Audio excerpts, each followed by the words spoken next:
Então vamos elevar nosso pensamento a Jesus, aos mentores espirituais dessa casa, para que, nos dando a graça de um bom exercício da nossa escolha, da nossa vontade de aqui estarmos, possamos elevar e pedir a graça do consolo, do refazimento energético e nutrir sentimentos de gratidão, porque aqui estamos, de corações abertos, para recebermos o melhor tratamento para o dia de hoje, o tratamento do amor. Que possa a Virgem Maria enviar seus mensageiros de luz, a fim de que, ensinando-nos a viver nossas tormentas, a cuidar de nossas ansiedades, possa nos encorajar também a viver a plenitude do amor a Deus, o testemunho fiel em Jesus, mas principalmente uma vontade que conduz à luz, que conduz à evolução e à transformação de nós mesmos. Pai nosso que estais nos céus, santificado seja o vosso nome, e venha a nós o vosso reino. Seja feita a vossa vontade, assim na terra como no céu. O pão nosso de cada dia nos dai hoje. Perdoai nossas ofensas, assim como nós perdoamos a quem nos tem ofendido. Não nos deixeis cair em tentação, mas livrai-nos, Senhor, de todo mal, que assim seja. Então, primeiro, boa tarde para todo mundo. O nosso estudo de hoje, ele vai ser um estudo do Espiritismo, mas do Espiritismo aplicado.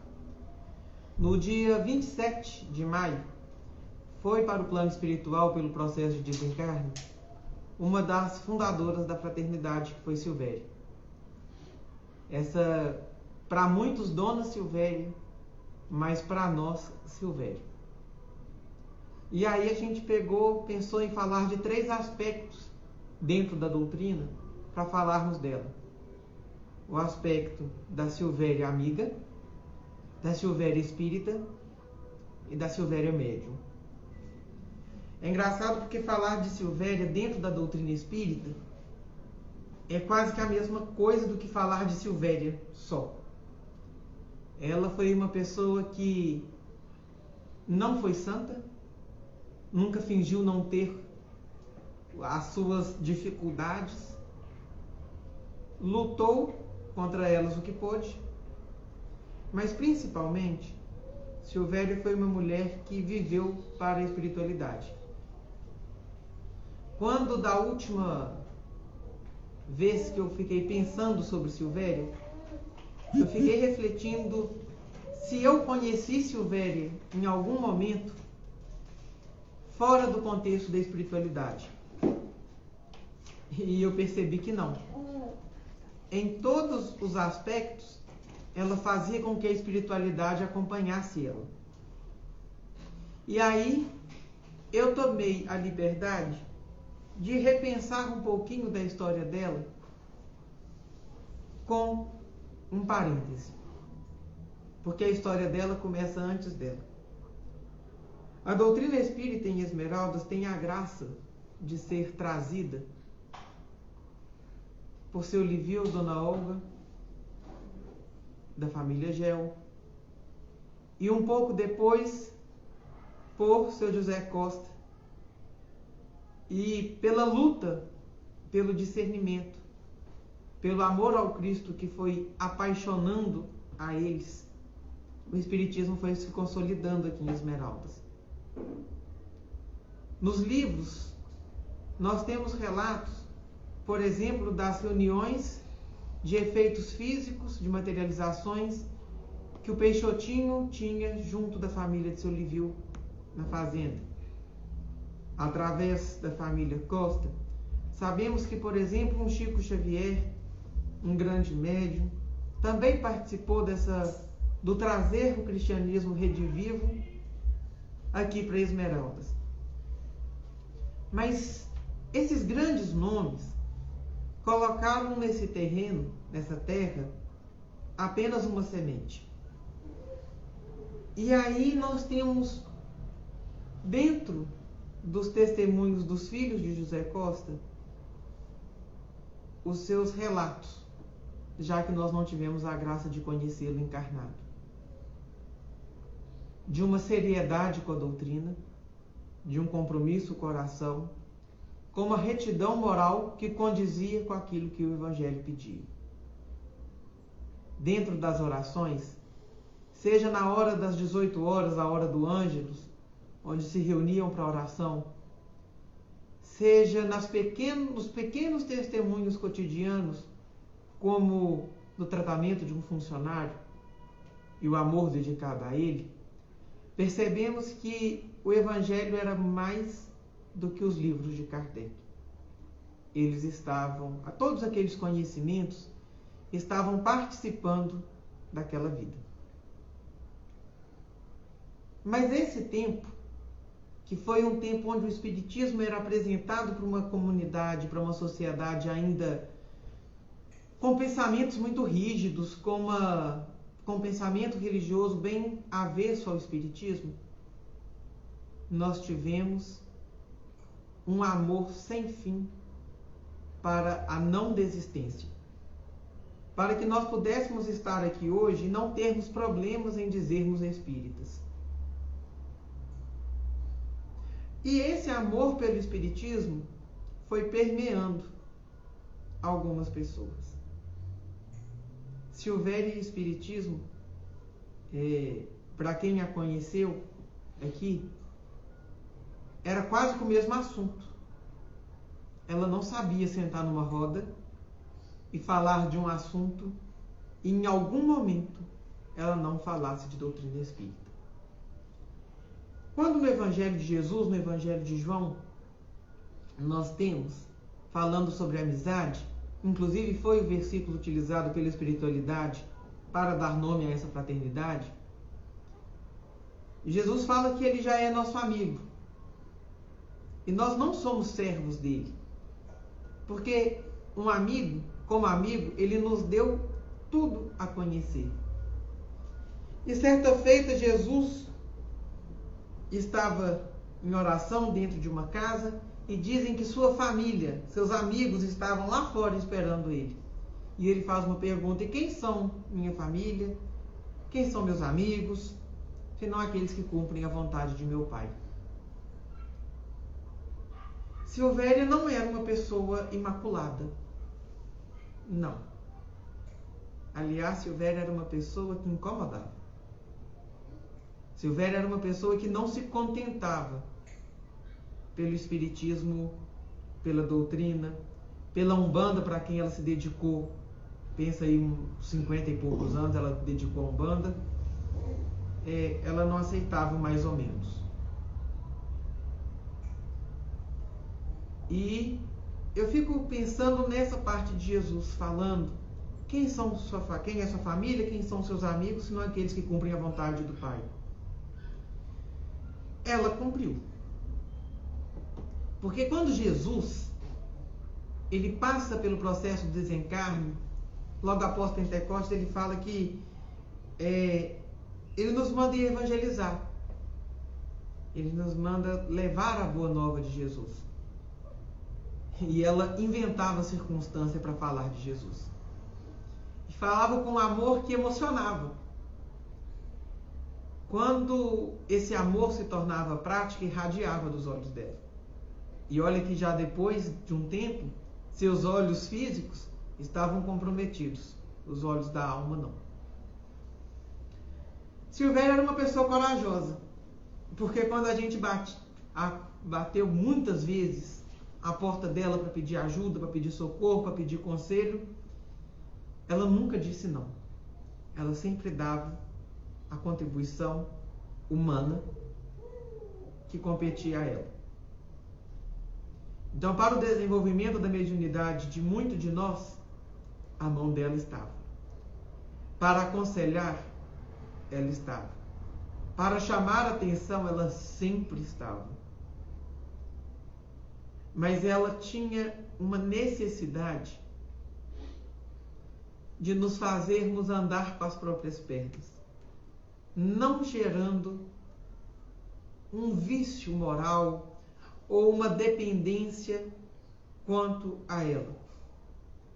E por isso aqueles que buscavam nela sua ajuda encontraram muitas vezes não o acolhimento somente, não um café somente, que os cafés eram ótimos, mas ela encontrava na sala uma mesa cheia de livros para serem emprestados. Porque ela sabia que, chegado o momento de seu desencarne, os conselhos faltariam. O café não seria o mesmo, mas a doutrina não mudaria em nada. Então ela deu o remédio que precisava no momento e fez dela e de sua casa um pronto-socorro. Mas ela deu um remédio que poderíamos levar para o espírito, e ela nos deu os livros. Enquanto amiga, no livro Amizade, de Chico, tem uma frase que fala assim: amigos foi a titulação mais expressiva que Jesus destacou do vocabulário para definir os companheiros. Isso naturalmente ocorreu porque nenhum de nós consegue algo realizar sem amigos, que nos comunguem os pensamentos e nos auxilia a concretizar os próprios anseios. E Silvéria foi uma pessoa que sonhou conosco. Quando Vó Cândida, lá no terreiro, lá dentro do Centro Espírita Lar de Jesus, solicitou que essa fraternidade espírita fosse constituída, que nos reuníssemos, nos reunirmos amigos para pensar. E hora nenhuma nos foi dito que seria fácil. E Silvéria nunca teve a idade de seu corpo. Ela parecia uma adolescente empolgada. E ela sonhou cada detalhe dessa casa. Ela não sonhou, ela contribuiu, ela fez acontecer cada detalhe dessa casa. Ela fez acontecer a biblioteca, porque os primeiros livros espíritas que comporam a nossa biblioteca foram os dela. Ela compôs a reunião mediúnica, porque todos os médiuns que frequentam a reunião mediúnica aprenderam algo com ela.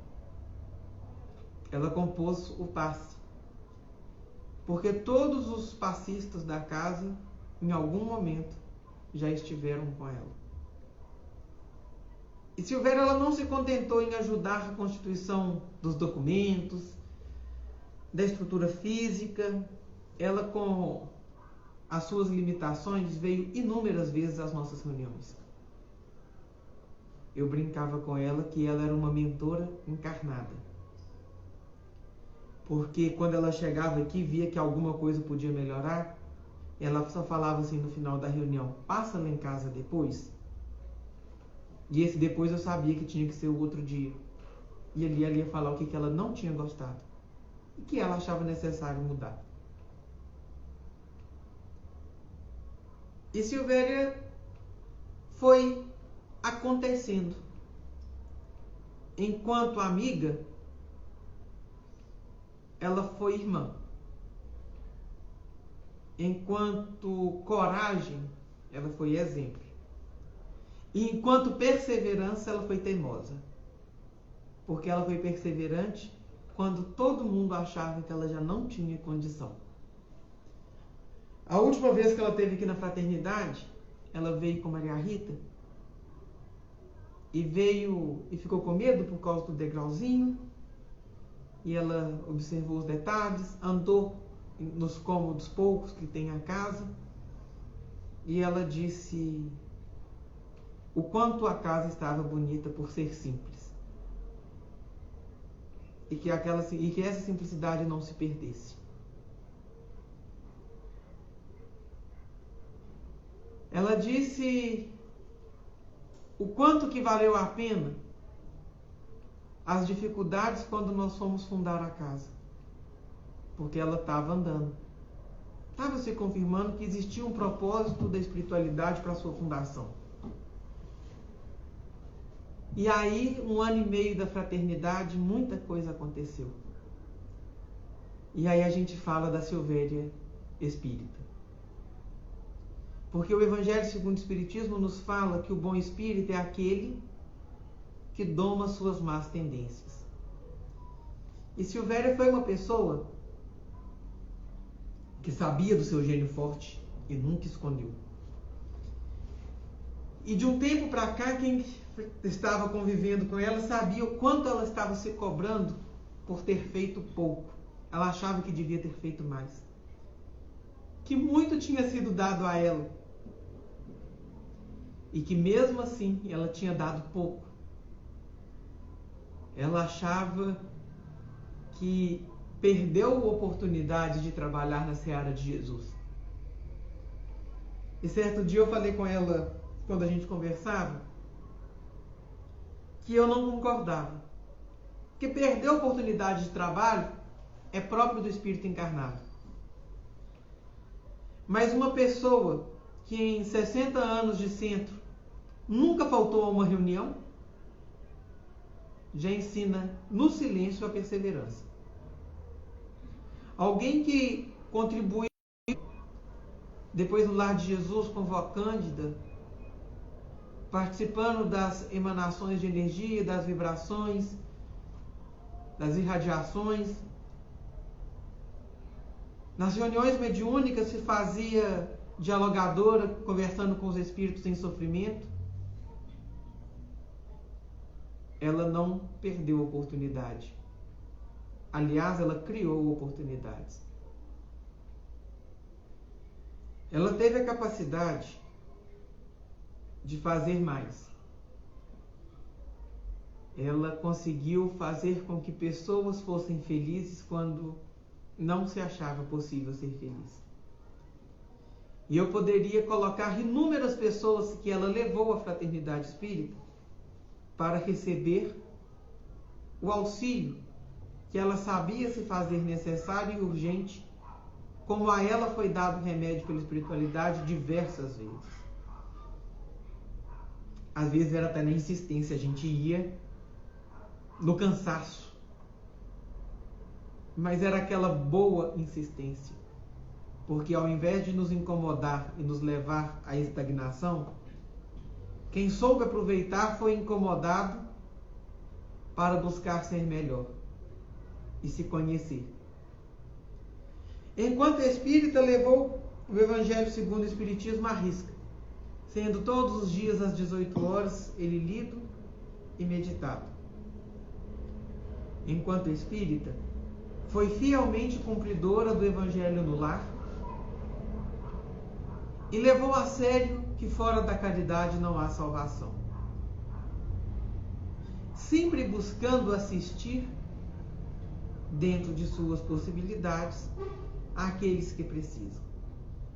E assim, ela foi uma pessoa que marcou presença na fundação da Cruzada Feminina, que é uma assistência social aqui de Esmeraldas, junto à sua mãe, Dona Iracema. Enquanto espírita, quantas pessoas já foi alimentada pelos seus esforços? Quantas pessoas tiveram cobertor no frio pelo seu esforço? E ninguém está aqui para ficar divulgando aquilo que nem ela divulgava. Mas agora que a sua presença física já não nos é dada, é preciso que ela não morra enquanto exemplo. Porque ela deixou muitas boas recordações e muitos bons testemunhos. E enquanto médium, é engraçado porque ela falava sobre mediunidade com tanta leveza e às vezes até nos cobrava uma postura que a gente nem sabia se estava pronto para ter. Mas Silvéria foi uma pessoa que, como eu disse, incomodava. Certa vez, ela contava que ela frequentando um centro, os mentores espirituais a convidavam para sentar dentro do terreiro de Umbanda no toco, para poder dar passagem, manifestação, passividade à espiritualidade. como é costume num terreiro de Umbanda. E ela escutou de vovó Quitéria, que médium não é aquele que recebe espírito, mas aquele que tem amor no coração. E aí Kardec nos fala no livro dos médiuns que médium é todo aquele que em algum grau percebe as manifestações dos espíritos. E aí, juntando os dois conceitos, a gente pode falar que não adianta para o bom médium não sentir o auxílio da espiritualidade amiga sem amor. E ela levou isso a sério. Quando, em processos inúmeros que eu presenciei, inclusive comigo, ela foi aquele abraço firme que, doando energia, trouxe o refazimento de que era necessário. E para isso, nenhum espírito precisava se manifestar. Ela doava de si e ela se fazia canal da espiritualidade. Quantas vezes, através da mediunidade intuitiva, ela passava a mão no telefone quando dava conta, quando já não podia ligar, pedia alguém para ligar, e falava: Murilo, o que está acontecendo? Você não está bem. Fui rezar para você e não me senti bem. Que mediunidade! Ela, já não enxergando com os olhos do corpo, enxergava com os olhos da alma. E podíamos falar que estávamos maravilhosamente bem. E depois de toda aquela frase para tentar não levar preocupação para ela, ela falava: e agora fala a verdade, como que você está? E falta essa sensibilidade mediúnica cotidiana na gente, que às vezes está esperando a psicografia, a orientação mediúnica de um espírito manifestado pela psicofonia, mas passa despercebido a intuição que nos leva à caridade e à disseminação do amor. Quantas vezes, durante os processos de enfermidade, recebemos em nossas casas uma garrafinha de água fluidificada, que ela, com amor, com carinho, sentava, fazia suas preces, fluidificava aquela água e depois direcionava para a gente. E aquela água não matava a sede, ela saciava o espírito. Era um pouquinho daquela água que Jesus falava para a mulher samaritana, de quem haveria de beber não teria mais sede. E pela experiência da água fluidificada, que ela levava tão a sério, e foi recurso salutar para necessidades de sua família e de muitos que, como eu, conseguiu aprender com ela esse valor imensurável da água fluidificada. E a última experiência com a água fluidificada que eu tive com ela foi durante o período de Covid. Teve um dia, não estava passando bem, e ela mandou entregar uma água fluidificada. E foi como pegar uma brasa e jogar uma água e acabar com o fogo. Nunca deixamos de procurar o recurso médico, até porque o espiritismo não é para isso. Mas foi um recurso que ela utilizou para fazer do tratamento médico também tratamento espiritual. Para ela, medicina, como a gente fala, a medicina comum com a medicina dos médicos e a medicina espiritual era uma só. E antes de ir a um médico que relutava com veemência, ela recorria à espiritualidade. E às vezes esperava a espiritualidade pedir para ir para um médico, para ela realmente procurar a contragosto. E ela mostrava com isso uma confiança inabalável que talvez eu ainda não conheça em mais ninguém. Pelo menos eu nunca vi até hoje. De dizer que as suas necessidades, ela falava, até usava a palavra lenitivo, o lenitivo de suas necessidades, seria conduzido pela espiritualidade. E quem já ouviu seus inúmeros casos que ela gostava de contar, pôde perceber o quanto ela foi cuidada pela espiritualidade.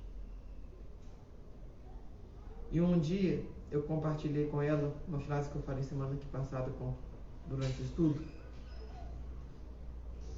que enquanto Deus cuida da nossa dor, enquanto a gente cuida da dor do outro, Deus cuida da nossa dor. E isso foi muito vivo em Silvério. Uma vida com certos desafios, mas que em momento nenhum lhe abalou a fé. Quando a gente fala da água fluidificada, eu acho que foi uma das coisas que mais, quando eu preparava para vir para cá, eu fiquei pensando. Nesse livro, Médiuns de Viramês, fala assim: além da água, que serve de veículo com o qual podemos beneficiar os sofredores, poderemos nos lembrar do ar. Até aqui, no nosso plano, respiramos essa bênção de Deus, ficando a nosso encargo multiplicar os seus benefícios pelo poder da mente. Nem a todos ela socorreu, quando percebia a necessidade, pela água fluidificada. A muitos outros pela prece. E ela tinha uma listinha que ela colocava na hora das preces, os nomes que receberiam oração na hora do Evangelho. E aí a gente pode pensar que às vezes a gente está preocupado se o outro está precisando da cesta básica, e isso é urgente. Tem hora que a gente tem que alimentar o corpo, depois alimentar o espírito mesmo. A pessoa tem fome. Às vezes a gente está preocupado se a pessoa sente frio, e está certo. Temos que agasalhar nosso irmão e depois matar também a fome do espírito. Mas ela dava de alimentar sem contar pela prece. E quantos nomes estavam naquela lista que não sabiam que recebiam orações diárias naquele período? E às vezes ela falava assim: fulano já pode sair da lista para outro entrar?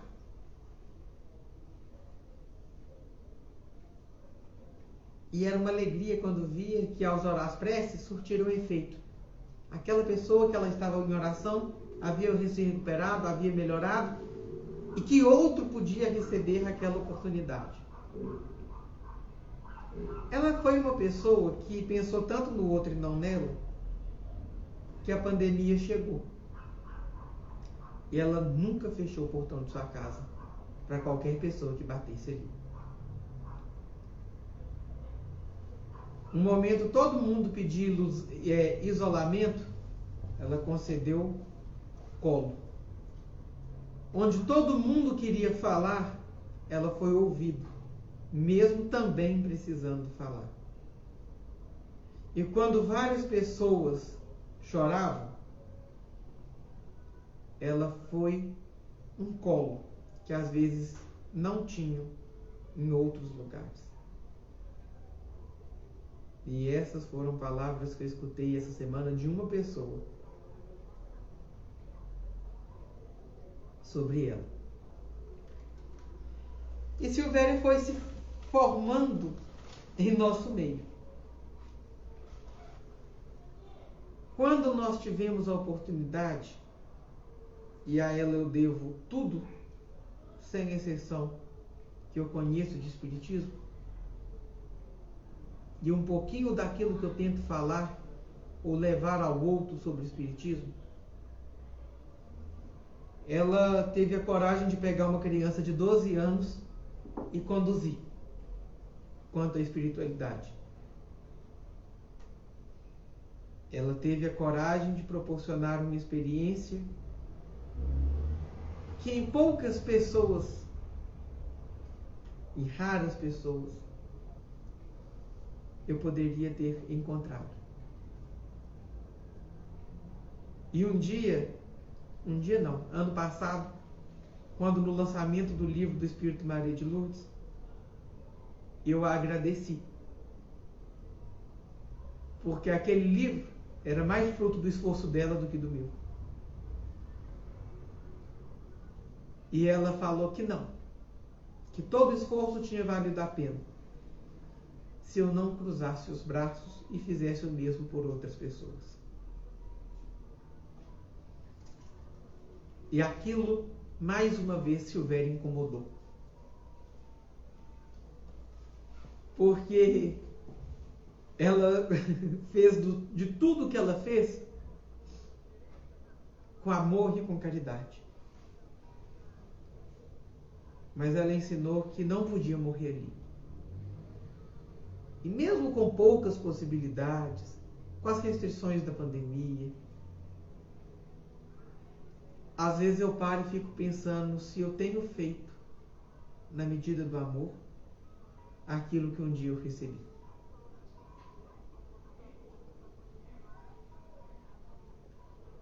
Silvéria não viveu a idade que tinha.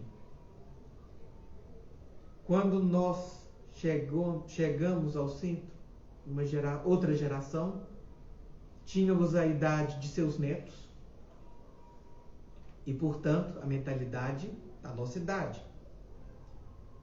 Cheio de reivindicações e de opiniões e de tudo que cabe a espíritos críticos que somos. E ela falava, concordava com muita coisa, com outras não concordava e batia o pé, mas em tudo ela escutou. E depois de escutar, apontava sua opinião e mostrava seus porquês. E ela foi espírita e boa espírita, inclusive para desencarnar. No domingo que precedeu o seu mal-estar e a sua preparação para o desencarne, eu estive com ela. E ela falou comigo, Murilo, vem, vamos conversar. E um de seus netos estava na casa dela, saindo e eu entrando.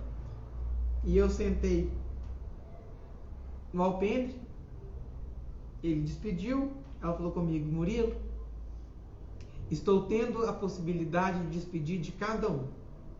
Falei, que é isso, Silvéria? Eu estou com um aperto no peito, eu vou desencarnar.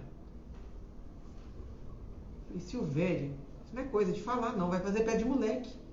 Muito melhor fazer pé de moleque do que uma prosa ruim dessa. Ela, não é para brincar. É sério. E aí eu vi que ela não estava brincando. Mas eu achei que naquele momento ela queria só falar.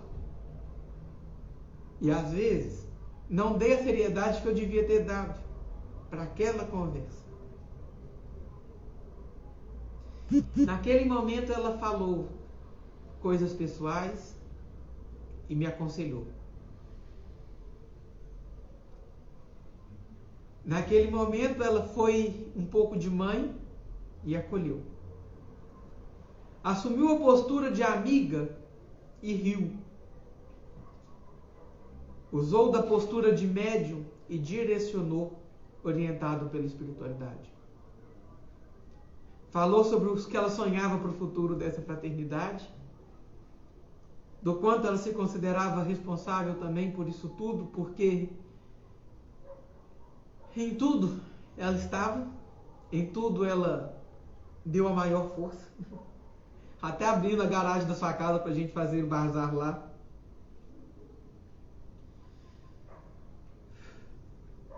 E ali ela falou sobre a responsabilidade de ser espírita, sobre a responsabilidade de ser médium, sobre a responsabilidade do testemunho que nós damos da nossa fé. E o quanto as pessoas olham para nós e buscam o espiritismo, mesmo que as pessoas não sejam espíritas. E ali ela disse que ela queria me fazer um pedido. Esse que eu não tive condição de fazer. que era chegado o momento do seu desencarne, estar com ela em oração. Esse eu não consegui.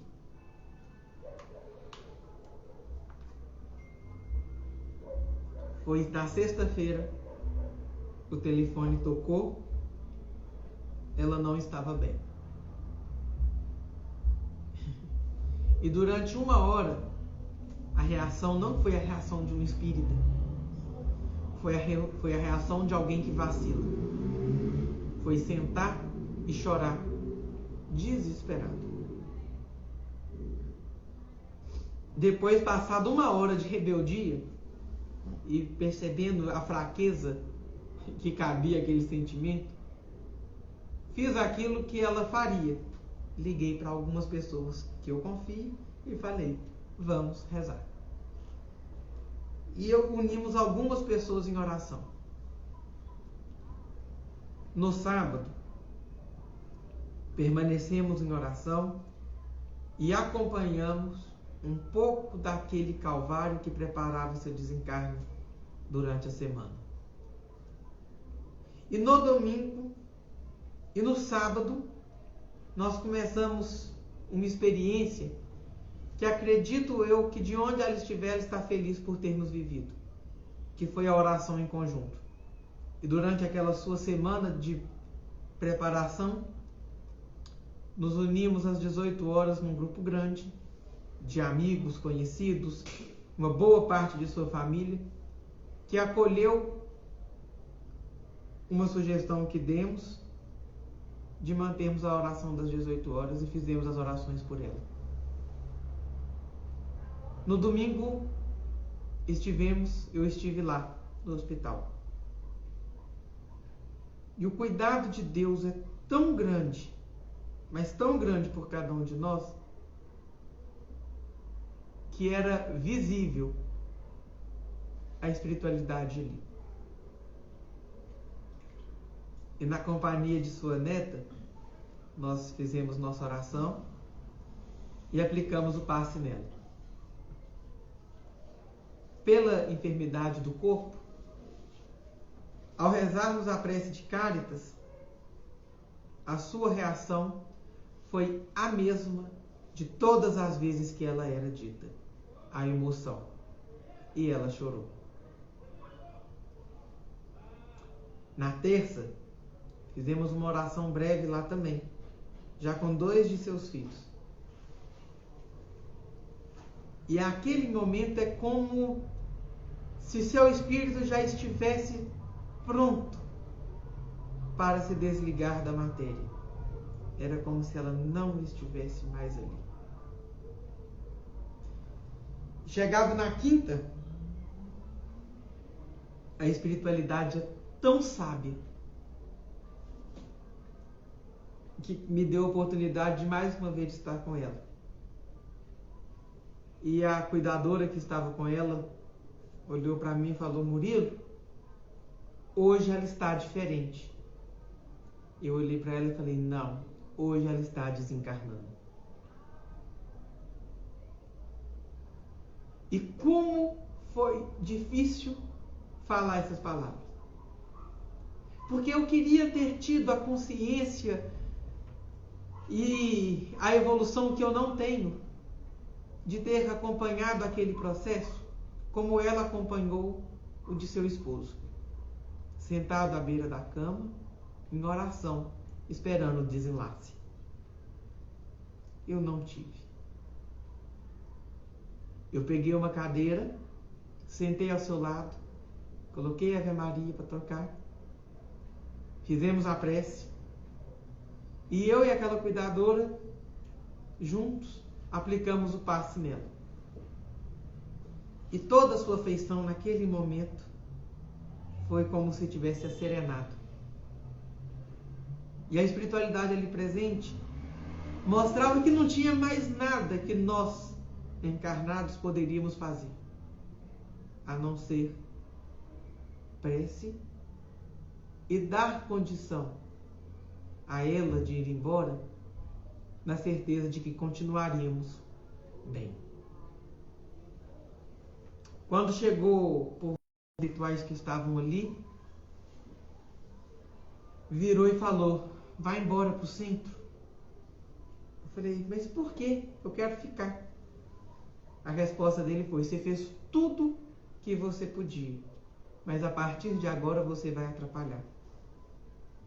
Mexeu demais com você. Aqui é seu limite. E a espiritualidade nos ensina a respeitar a limitação da gente. A saber que a gente não tem que dar conta de tudo, mesmo que a gente queira dar conta de tudo. E eu fui para uma fraternidade espírita, que a gente também contribui, uma fraternidade irmã nossa. E tivemos a reunião, e depois da aplicação de passe, no final da reunião, nós paramos, e os mentores e os médiuns passistas que estavam ali na cabine de passe, eu falei: vamos parar aqui um pouco, antes de nós encerrarmos, e vamos fazer uma prece. E a pergunta foi: mas por quê? Eu falei: Silvério está indo embora. E aí nós paramos, contribuímos dentro daquilo que nós pudemos, dentro da orientação da espiritualidade amiga para aquele desencarne. E a partir daquela hora eu coloquei o telefone do lado, esperando a ligação. Ou espera angustiante. Eu fiquei pensando qual deveria ter sido a sensação de Jesus no horto, quando estava esperando a sua própria agonia. Quando esperar a paixão, a morte, o desencarne de uma pessoa que a gente ama já é tão difícil e tão desafiador. E às 11 horas o telefone toca, com uma de suas filhas ligando para dizer que ela tinha desencarnado. Esse estudo de hoje não tem por intenção mostrar uma Silvéria que não passou pelo nosso meio, mas uma Silvéria que se fez espírita, uma Silvéria que nos ensinou a ser espírita e que nos encoraja a mantermos-nos espíritas. Esse estudo de hoje tem dose de saudade, mas uma saudade que não dói, é uma saudade que cura. É uma saudade que, assim como ela, incomoda. Porque eu tenho certeza que toda vez que tivermos saudade, a encontraremos na caridade. E hoje, principalmente, eu tinha pensado e percebermos que da espiritualidade, quando for da vontade de Deus e do merecimento nosso e dela enquanto espírito, ainda continuaremos a receber suas instruções. Mas principalmente, agradecer a sua família encarnada. Porque se ela participou dessa família espiritual que foi constituída pela espiritualidade aqui, nas tarefas da casa, é porque ela teve uma família encarnada que de alguma forma não deixou que ela desistisse da fé e nos ensinasse a caminhar da mesma forma. E que nessa prece final ela receba as flores que ela sempre gostou de cultivar em uma linda jarra, com o sinal de gratidão, de amor, de carinho por tudo que ela plantou nesse planeta, por ter nos ajudado na fundação dessa casa e prevalecido enquanto tarefeira até o último de seus dias aqui no encarnado, de ter nos ensinado pelo testemunho como continuar seguindo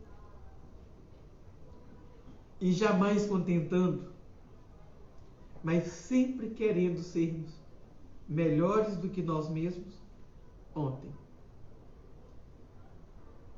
Com a gratidão de quem confia tanto no Pai, que nos leva a alimentar e fortalecer nossa fé, para que também consigamos confiar desta forma.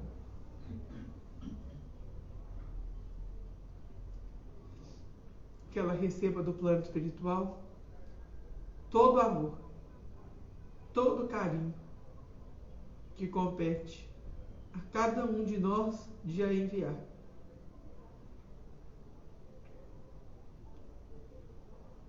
Com sentimento de que ela fique bem, de sua restauração do espírito, do equilíbrio de suas forças e de um futuro trabalho. Agradecemos aos espíritos, ao seu mentor espiritual que a acompanhou nessa encarnação e a intuiu tanto. Agradecer a todos os espíritos que tiveram em algum momento influência sobre sua vida, porque foram essas influências que ajudaram a construir o seu legado. E de forma especial, agradecermos aos espíritos que a acolheram como filha nessa encarnação. O Sr. José Costa, a Dona Iracema, por ter tido coragem de perseverar no espiritismo, plantar a boa semente em terreno fértil e deixar-nos ver, como diz a parábola do semeador, a boa semente dá frutos de até 100 por um. Que Jesus nos ampare e permaneça conosco, hoje e sempre. Que assim seja. Amigos, muito obrigado. E se Deus quiser, sábado que vem, 18 horas, nós estamos juntos. Quarta-feira, às 20 horas, pelo Google Meet. Estudo do Evangelho segundo o Espiritismo e Livro dos Espíritos. Obrigado. Nos últimos dias de Silvério, ou meses,